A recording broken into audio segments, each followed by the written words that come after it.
장마당이라는 단어를 들어보신 적 있으신가요? 장마당은 북한 체제의 치부를 그대로 드러내는 인권을 담고 있습니다. 자유는 없고 북한 정부의 감시와 인권 유린 그리고 강요 속의 북한 주민들은 뜬 눈으로 삶을 마감하는 사람들마저 속출하는 곳입니다. 태어난 순간부터 생애 마지막까지 주민들은 핍박 속에 이런 말도 안 되는 체제가 당연한 줄 알고 살아가는데요. 오늘 사연자도 이런 체제 속에서 처절하게 살아왔던 사람입니다.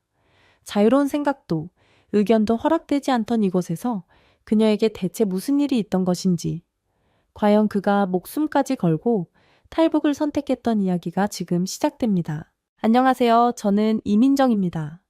저는 함경북도의 청진광산대학에서 열심히 공부하며 살아가던 평범한 여대생이었습니다.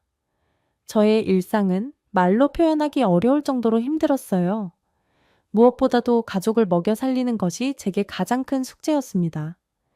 북한에서는 배급이 턱없이 부족했고 저희 가족은 몇 평 남짓한 좁은 방에서 살아가며 하루하루를 버텨야 했죠. 함경북도는 농사짓기에 적합한 지역이 아니었기에 식량난은 항상 저희를 괴롭혔습니다. 끼니를 해결하지 못해 허기를 달래야 하는 날이 일상이었어요. 제가 다니던 대학에서는 지식보다 체제에 대한 충성을 강조했습니다. 매주 한 번씩 진행되는 사상학습에서는 김일성, 김정일, 김정은의 업적을 외우고 이를 찬양하는 보고서를 작성해야 했습니다. 학생들은 자유롭게 의견을 말할 수 없었고 정해진 답을 외우는 것이 좋은 성적을 받는 유일한 길이었죠. 매번 학교 행사에서는 체제 찬양가를 부르며 김씨 일가에 대한 충성을 맹세해야 했습니다. 이런 분위기 속에서 공부라는 행위는 단순히 살아남기 위한 수단으로 느껴질 때가 많았습니다. 그럼에도 저는 제 꿈을 포기할 수 없었어요. 저는 항상 북한을 벗어나 다른 세상, 다른 삶을 살고 싶다는 열망을 품고 있었습니다. 현실은 힘들었지만 그 꿈을 이루기 위해 매일 새벽까지 공부하며 버텼죠. 그런데 이런 지친 일상 속에서도 웃음을 줄 수 있는 사람들이 있었습니다. 바로 저의 가장 소중한 친구들인 수진과 혜림이었죠. 수진은 저보다 1살 많았고 항상 듬직하게 우리를 이끌어 주었어요. 반면 혜림은 감수성이 풍부하고 정이 많은 친구였습니다. 저희 셋은 어떤 어려움 속에서도 서로에게 의지하며 살아갔습니다. 그러던 어느 날이었습니다. 북한에서도 일부 학생들이 교환학생으로 해외에 나간다는 소문을 들었어요. 하지만 그 기회는 고위급 간부 자녀들에게만 주어졌습니다. 제가 알고 지내던 선배 미나는 독일로 유학을 간 특권층의 대표적인 사례였죠. 그런데 몇 달 뒤 미나 선배가 독일에서 탈북했다는 소식을 듣게 되었습니다. 이 소식은 조심스럽게 학생들 사이에 퍼졌습니다. 저는 처음엔 믿기지 않았지만 어느 날 밤 북한 내부 브로커를 통해 선배의 소식을 들을 수 있었습니다. 미나 선배는 독일에서 남한으로 넘어갔고 우리에게 이렇게 전했습니다. 남한은 우리가 듣던 것과는 완전히 다른 세계야. 위험하겠지만 너희도 탈북해서 여기로 와. 그녀의 메시지는 저희에게 충격과 동시에 희망을 주었습니다. 하지만 탈북은 상상하기도 어려운 일이었습니다. 북한 체제에서는 탈북 시도만으로도 가족까지 연좌제 처벌을 받을 수 있었기 때문이죠. 그럼에도 불구하고 저와 친구들은 어딘가에 있을 자유를 향한 갈망을 품게 되었습니다. 시간이 흘러 저희의 평범했던 일상은 점점 더 무너져 갔습니다. 식량난이 극심해지면서 가족은 더 이상 버틸 수 없는 상태에 이르렀습니다. 그러던 어느 날 수진이 저를 불렀습니다. 민정아, 우리 여기서 나가자. 더 이상 이렇게 살 순 없어. 그녀의 단호한 목소리에 저는 처음엔 놀랐습니다. 탈북은 실패하면 죽음보다 더한 고통이 기다리는 일이었으니까요. 하지만 시간이 지나면서 저희 모두는 하나의 결론에 도달했습니다. 이대로 여기서 굶어 죽느니 차라리 목숨 걸고 강을 건너는 게 낫지 않을까? 그렇게 저희 셋은 탈북을 결심했습니다. 그러나 탈북은 단순히 결심만으로 되는 일이 아니었습니다. 저희는 강 하나를 건너야 했고 그 강은 단순한 물길이 아니라 생과 사를 가르는 경계선이었습니다. 강을 건너다 목숨을 잃은 사람들의 이야기는 너무나 흔했습니다. 국경 경비대의 총격으로 쓰러졌다는 소문도 익숙했죠. 하지만 저희는 서로 손을 맞잡고 약속했습니다. 우리 셋 꼭 같이 살아서 나가자. 그리고 다시는 이런 삶으로 돌아오지 말자. 강을 건너기 전 저희는 철저히 준비해야 했습니다. 배급에서 조금씩 빼돌린 음식을 숨겼고 국경 근처로 가는 경로와 안전한 길을 찾기 위해 몇 주 동안 브로커와 접촉했습니다. 밤이 깊어지던 어느 날 저희는 드디어 강가에 도달했습니다. 강바람은 살을 내는 듯했고 발이 얼어붙을 것 같은 추위가 몸을 감쌌습니다. 수진이 저를 보며 말했습니다. 민정아, 네가 먼저 가. 저는 머뭇거리며 그녀를 바라봤습니다. 아니야, 네가 먼저 가. 내가 뒤에서 봐줄게. 하지만 수지는 고개를 저으며 단호하게 말했어요. 너부터 가야 우리가 뒤를 따라갈 수 있어. 괜찮아. 우리가 바로 뒤에 있을 테니까. 저는 숨을 고르고 한 발 한 발 얼어붙은 강 위로 발을 내딛었습니다. 얼음이 미끄러지며 균열 소리가 들릴 때마다 가슴이 철렁했습니다. 중간쯤 갔을 때였습니다. 멀리서 개 짖는 소리가 들렸습니다. 아마 국경 경비대의 개일 겁니다. 우리는 모두 얼어붙은 듯 멈췄습니다. 수진이 낮은 목소리로 말했습니다. 침착해, 절대 멈추지 말고 천천히 걸어가자. 우리는 다시 조심스럽게 발걸음을 옮겼습니다. 얼음 위를 건너는 몇 분은 몇 시간처럼 느껴졌습니다. 다리가 떨리고 발끝이 얼어붙는 듯했지만 끝내 우리는 강 건너편에 도착했습니다. 숨을 고를 틈도 없이 얼음 위에서 발자국을 지우기 위해 손으로 얼음을 문질렀습니다. 강을 건너자마자 우리는 브로커와 접선하기 위해 정해진 장소로 이동했습니다. 그날 밤 작고 허름한 오두막에서 브로커를 만났습니다. 오두막에 도착했을 때 저희는 한 명 한 명씩 숨을 고를 수 있었습니다. 하지만 긴장은 여전히 가시지 않았습니다. 오두막 안에는 낡은 담요 몇 장과 약간의 식량만이 있었습니다. 브로커는 조용히 저희를 보며 말했습니다. 이건 시작일 뿐이야. 앞으로도 조심해야 해. 중국 공안이 너희를 발견하면 북송될 수도 있어. 북송에 대한 이야기를 들었을 때 저희는 몸서리쳤습니다. 북송된 탈북자들은 감옥이나 정치범 수용소에서 고문과 학대를 당하며 살아남기 힘들다는 사실을 알고 있었으니까요. 브로커는 짧게 저희를 쉬게 한 뒤 이동 계획을 설명했습니다. 내일 새벽 다른 은신처로 이동할 거야. 절대 밖으로 나가지 말고 아무 소리도 내지 마. 그날 밤 저희는 서로 꼭 붙어 잠들었습니다. 하지만 불안과 공포 탓에 쉽게 잠들 수 없었습니다. 창문 너머로 희미한 달빛이 비치고 있었지만 그 작은 빛조차도 공안에게 발각될까 두려워 커튼을 닫아야 했습니다. 좁고 어두운 공간에서 나오는 담요 냄새조차 저희에게는 숨막히는 현실로 다가왔습니다. 다음날 새벽 브로커의 차에 몸을 실었습니다. 중국은 탈북자들에게 더 큰 감옥과 같았습니다. 어디를 가든 단속이 있을까 두려워해야 했고 중국 공안에 붙잡히지 않기 위해 항상 긴장해야 했습니다. 브로커는 저희에게 짧은 중국어 문장을 알려줬습니다. 공안이 물어보면 아무 말 하지 말고 고개를 끄덕여. 말을 많이 하면 의심을 사. 도로 곳곳에는 검문소가 있었습니다. 차가 멈출 때마다 심장이 쿵쾅거렸고 차창 밖으로 공안이 서성이는 모습이 보일 때마다 숨을 죽여야 했습니다. 저희는 차 안에 몸을 낮추고 서로 손을 꼭 잡으며 간절히 기도했습니다. 다행히도 그날은 무사히 검문소를 통과할 수 있었습니다. 브로커의 안내를 받으며 저희는 여러 은신처를 거쳐 이동했습니다. 중국에서는 탈북자들을 숨겨주는 조직이나 개인들이 있지만 그들 역시 생명을 걸고 도와주는 사람들이었습니다. 한 은신처에서는 어린아이를 데리고 탈북한 가족도 만났습니다.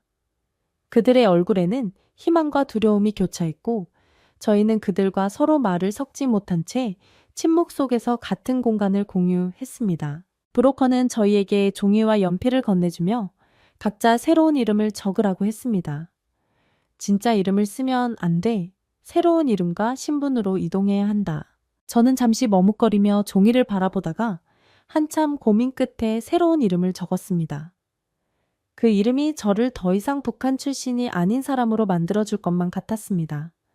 이후 브로커는 낡은 옷을 건네주었습니다. 이 옷을 입으면 중국인처럼 보일 거야. 더러운 옷이지만 필수야. 낯선 옷과 신분증을 받으며 저는 제 자신이 조금씩 잊혀져 가는 것 같은 기분이 들었습니다. 동남아시아로 가기 위해 저희는 트럭에 몸을 실었습니다.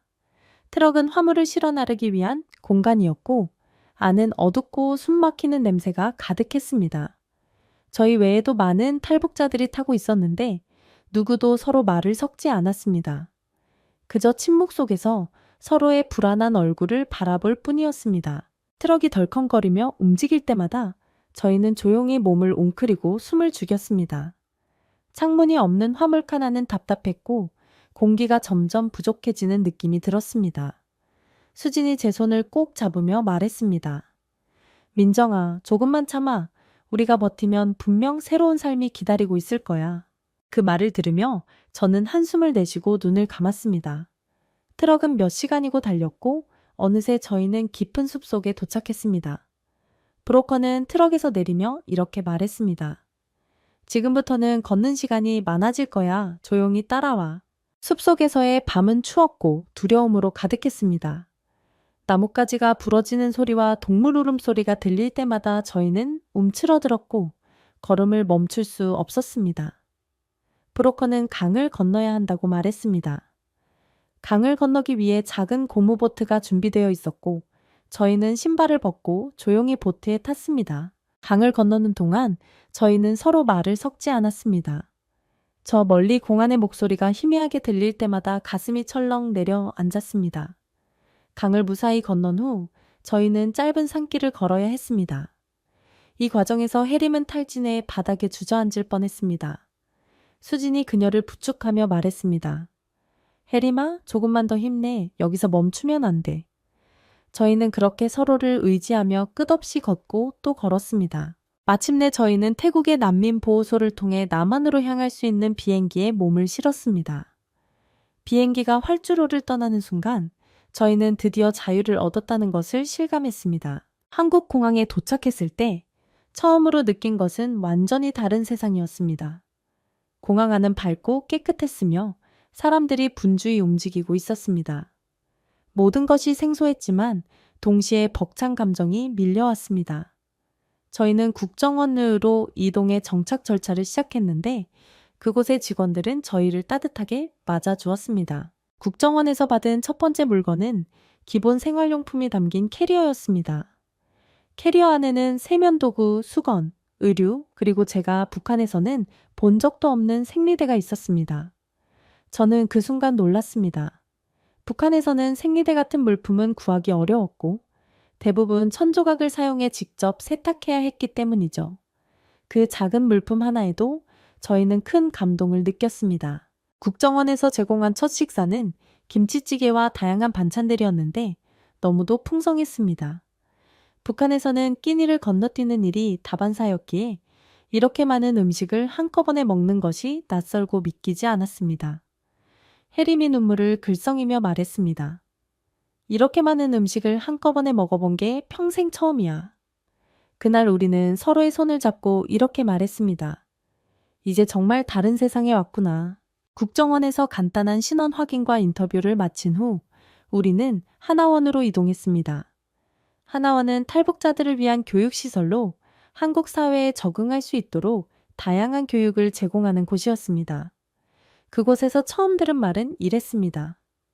여러분은 이제 자유로운 세상에 왔습니다. 여기서 한국에서 살아가는 방법을 배울 겁니다. 하나원에서는 한국의 법, 문화, 생활 방식을 배우는 시간이 주어졌습니다. 예를 들어 돈을 사용하는 방법, 은행 계좌를 개설하는 법, 대중교통 이용 방법 등을 배웠습니다. 특히 대중교통 수업이 기억에 남습니다. 강사는 지하철 노선도를 보여주며 이렇게 말했죠. 이곳이 서울 지하철입니다. 환승을 통해 원하는 곳으로 이동할 수 있습니다. 저는 그 복잡한 지하철 노선도를 보고 입을 떡 벌렸습니다. 북한에서는 열차가 하루에 몇 번밖에 다니지 않고 시간도 제때 맞지 않기 때문에 이렇게 정교하게 연결된 교통망은 상상도 못했습니다. 해림은 컴퓨터 수업에서 마우스를 처음 사용해보고 크게 놀랐습니다. 그녀는 떨리는 손으로 클릭하며 이렇게 말했어요. 북한에서는 이런 기계는 간부들만 쓸 수 있는 거였어. 그녀의 말에 모두 고개를 끄덕였고 우리는 서툰 손길로 컴퓨터를 익혀 나갔습니다. 하나원 교육을 마치고 서울로 이사한 첫날, 저는 새로운 세상에 발을 디딘 기분이었습니다. 서울은 너무도 화려했습니다. 길거리에는 사람들이 끊임없이 오갔고 밤이 되면 빌딩에서 쏟아져 나오는 불빛이 도시 전체를 환하게 밝혔습니다. 저는 처음으로 서울의 대형마트를 방문했는데 그곳에서 충격을 받았습니다. 마트 안은 너무도 크고 물건이 가득 쌓여 있었습니다. 과일, 채소, 쌀, 과자까지 종류별로 나뉘어 진열되어 있었고 모든 것이 정리정돈되어 있었습니다. 특히 계산대를 지나며 자동으로 물건값을 계산하는 모습을 보고 혜림이 소리쳤습니다. 저게 어떻게 되는 거야? 계산을 사람이 안 해도 되는 거야? 저는 옆에서 웃으며 말했습니다. 여긴 정말 모든 게 다르구나. 그날 저희는 컵라면 몇 개를 사서 근처 공원에서 함께 먹었습니다. 북한에서는 라면 한 봉지를 먹기 위해 장마당에서 비싼 돈을 주고 사야 했지만 여기서는 그저 일상적인 간식처럼 느껴졌습니다. 그 작은 컵라면 하나가 우리에게는 자유를 실감하게 해주는 순간이었죠. 서울에 정착한 후 저는 작은 식당에서 요리를 배우기 시작했습니다.